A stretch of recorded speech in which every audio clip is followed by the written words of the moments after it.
Hey there, what's up? In this video, I'll give you a quick guide on how you can join a Microsoft Teams meeting easily on desktop or mobile. So the first thing that you will have to do is of course open your Teams, which is teams.live.com. And once you're here, what you will just have to do is click calendar so that you will be able to select the meeting that you want to join, or click the meeting link in your email, or just go ahead and click meet, which is right here.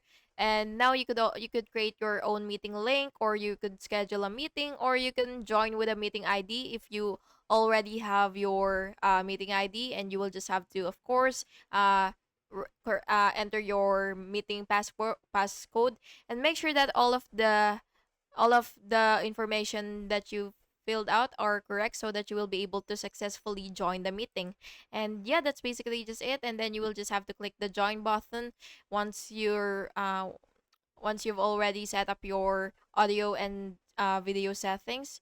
And yeah, that's basically just it. And wait for the organizer to admit you if the lobby is enabled. And that's it. You've successfully joined your team's meeting. And please make sure to like and subscribe for more videos like this. Thank you and have an awesome day.